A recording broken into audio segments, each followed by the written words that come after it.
Ang kwentong inyong mapapanood at mapapakinggan ay kathang-isip lamang at ginawa para sa layunin ng libangan at entertainment. Ang anumang pagkakahawig sa tunay na tao, lugar o pangyayari ay hindi sinasadya at nagkataon lamang. Ang mga kwento tungkol sa aswang, multo at iba pang nilalang ay bahagi ng mga alamamat at paniniwala sa iba't ibang lugar sa Pilipinas. Tahimik ang gabi. Ngunit hindi lahat ng katahimikan ay nangangahulugang litas ka. May mga kwento na mas mabuting manatiling lihim. Mga kwentong ipinapasa lamang ng mga matatanda sa susunod na henerasyon bilang babala. Ngayong gabi, ibabahagi ko sa inyo ang isang nakakatakot na alamat tungkol sa isang lumang balon sa isang tahimik na baryo. Isang balon na matagal nang iniiwasan ng mga tao. Dahil ayon sa sabi-sabi, kapag may narinig kang tumatawag sa iyong pangalan mula sa kailaliman nito, huwag na huwag kang sasagot dahil maaring hindi na tao ang tumatawag sa iyo. Kung mahilig ka sa mga kwentong katatakutan, huwag kalimutang mag-like, mag-subscribe, at pindutin ang notification bell para hindi mo ma-miss ang susunod nating mga nakakatakot na kwento. Patayin ang ilaw, lakasan ang volume, at simulan na natin ang kwento ng Ang Aswang sa Lumang Balon. Tahimik ang barangay San Roque tuwing gabi. Pagsapit ng 9:00, nagsasara na ang mga bintana at pintuan ng bawat bahay. Ngunit may isang lugar na iniiwasan ng lahat. Ang lumang balon sa gitna ng abandonadong bukid. Ayon sa matatanda, may nakatira raw doon na hindi tao. Si Marco, isang batang content creator, ay naghahanap ng kakaibang kwento para sa kanyang channel. Isang gabi, sinabi ng kanyang lolo ang alamat ng babaeng pinaghinalaang aswang at itinapon umano sa balon 50 taon na ang nakalipas.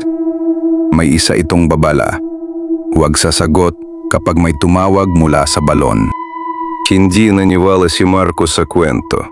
Isinama niya ang kaibigang si June at dinala ang kamera, flashlight at cellphone upang i-record ang kanilang pagbisita sa lumang balon. Habang papalapit sila, napansin nilang unti-unting nawawala ang tunog ng mga kuliglig sa paligid.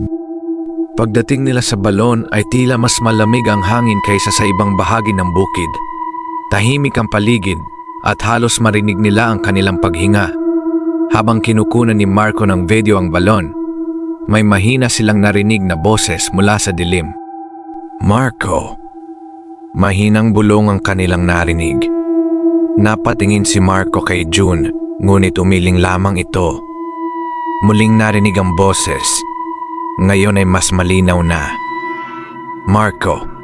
Tila nanggagaling ito mula mismo sa ilalim ng lumang balon na kanilang kinatatayuan. Dahan-dahang lumapit si Marco sa balon habang nakatutok ang flashlight sa madilim na ilalim nito. Wala siyang makita kundi maitim na tubig. Ngunit makalipas ang ilang segundo, tila may dalawang mapupulang mata na unti-unting lumitaw mula sa kailaliman. Napaatras siya sa takot. Biglang umihip ang malamig na hangin at nagsimulang gumalaw ang mga dahon sa paligid. Kasunod nito ay isang malakas na pagaspas ng pakpak mula sa itaas ng mga puno. Napatingala sila ngunit wala silang makita sa madilim na kalangitan. Habang lumalakas ang tunog ng pakpak, ay naalala ni Marco ang babala ng kanyang lolo. Kapag malakas ang tunog ng pakpak, malayo pa ang aswang. Ngunit makalipas ang ilang sandali, ay unti-unting humina ang tunog hanggang sa halos hindi na nila ito marinig. Napansin ni June na tila may nakatayo sa likod ni Marco. Namutla ang kanyang mukha at nanginginig niyang sinabi, Marco, huwag kang lilingon. Ngunit huli na ang lahat. Dahan-dahang lumingon si Marco habang nanginginig ang kanyang mga kamay. Sa ibabaw ng balon ay may isang maitim na anyo na nakadapa na parang gagamba. Mahaba ang buhok nito at natatakpan ng mukha. Unti-unti nitong itinaas ang ulo at lumitaw ang mapupulang mata nito sa dilim habang nakatitig ito kay Marco at June.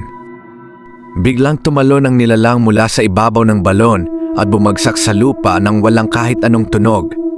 Hindi ito naglakad tulad ng tao. Dahan-dahan itong gumapang gamit ang mga kamay at paa habang nakatitig ang mapupula nitong mata kina Marco at June. "Takbo!" sigaw ni June. Agad silang tumakbo palabas ng bukid habang nanginginig sa takot. Ngunit habang papalayo sila, naririnig nila ang tunod ng mahahabang kuko na kumakayod sa lupa at tila mabilis na papalapit sa kanilang likuran. Huminto sandali si Marco upang silipin ang kanilang likuran, ngunit wala siyang nakitang kahit sino. Akala niya ay nakatakas na sila, ngunit napansin niyang biglang tumigil ang lahat ng tunog sa paligid. Maging ang hangin ay tila hindi na gumagalaw. Mula sa itaas ng puno ng mangga ay may narinig silang mahinang tawa. Dahan-dahan silang napatingala at doon nila nakita ang maitim na nilalang na nakadikit sa sanga habang nakayuko at nakatingin sa kanila mula sa dilim. Muling tumalon ang nilalang mula sa puno at mabilis na gumapang papunta sa kanila. Napasigaw si June habang patakbo silang dalawa patungo sa unang bahay sa baryo. Pakiramdam nila ay ilang hakbang na lamang ang pagitan nito sa kanila. Habang tumatakbo sina Marco at June, biglang nadapa si June sa isang ugat ng puno at gumulong sa maputik na lupa.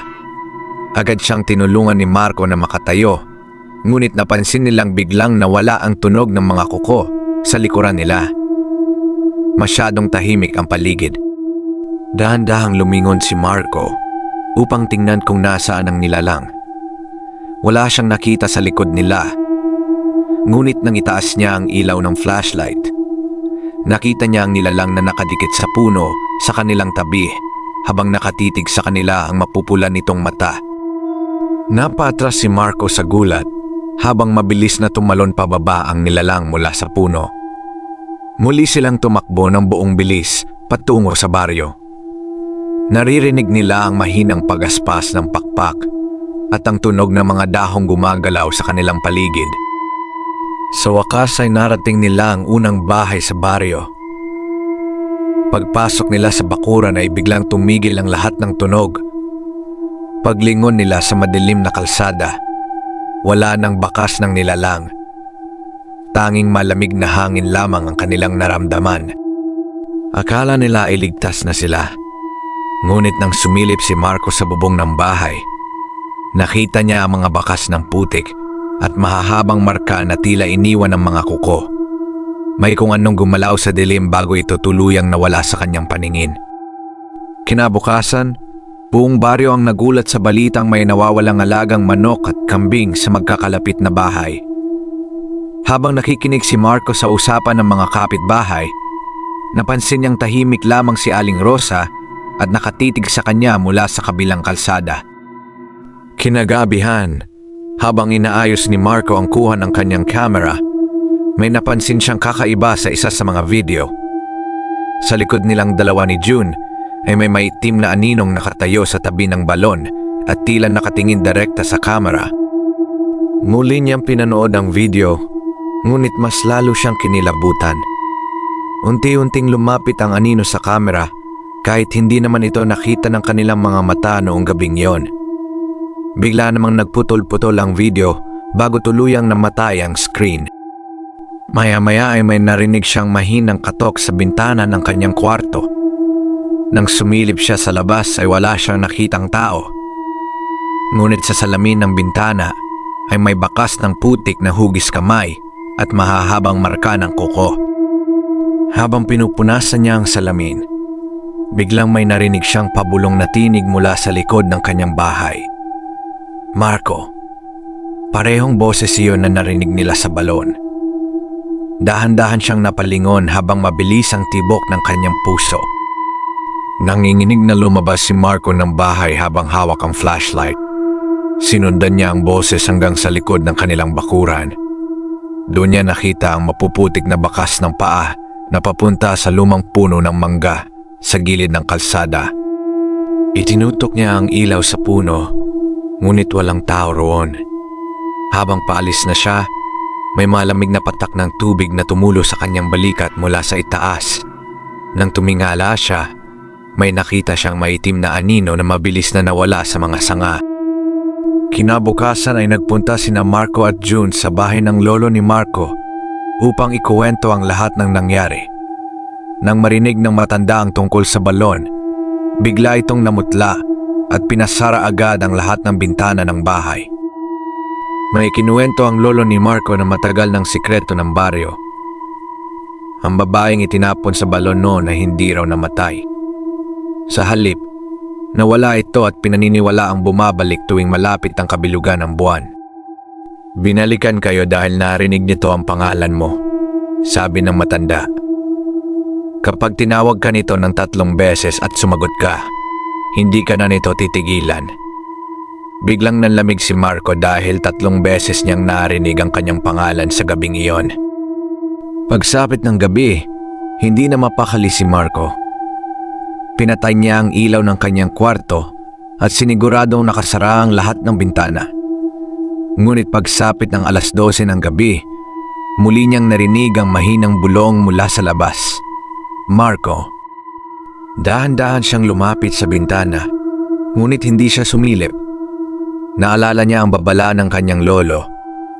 Maya-maya ay muling narinig ang boses. Ngayon ay mas malapit na at tila nasa mismong likod ng salamin ng bintana. Marco. Biglang namatay ang ilaw sa buong bahay. Kasabay nito ay narinig niya ang mabagal na pagkamot sa bubong. Scratch, scratch, scratch. Unti-unting lumalakas ang tunog habang tila may mabigat na bagay na gumagapang sa ibabaw ng kanilang bahay.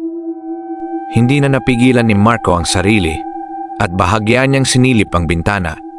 Sa labas ay may isang babaeng nakatayo sa dilim at nakangiti habang nakatitig sa kanya. Ngunit ang pinaka nakakatakot ay ang mga mata nitong kumikislap sa ilalim ng buwan. Maya-maya ay biglang nawala ang babae sa kanyang harapan. Akala ni Marco ay umalis na ito, ngunit mula sa kisame ng kanyang kwarto ay may tumulong putik sa kanyang balikat. Dahan-dahan siyang tumingala. At doon nagtapos ang video ng camera na naiwan niyang nakabukas buong gabi.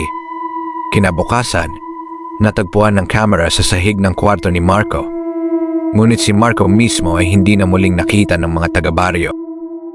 At hanggang ngayon, kapag may naririnig na tumatawag ng pangalan mula sa lumang balon, walang sinuman ang sumasagot. Kung nagustuhan mo ang kwentong ito, huwag kalimutang mag-like, mag-subscribe, at pindutin ang notification bell para sa mas marami pang nakakatakot na kwento. Maraming salamat sa pakikinig. Hanggang sa susunod.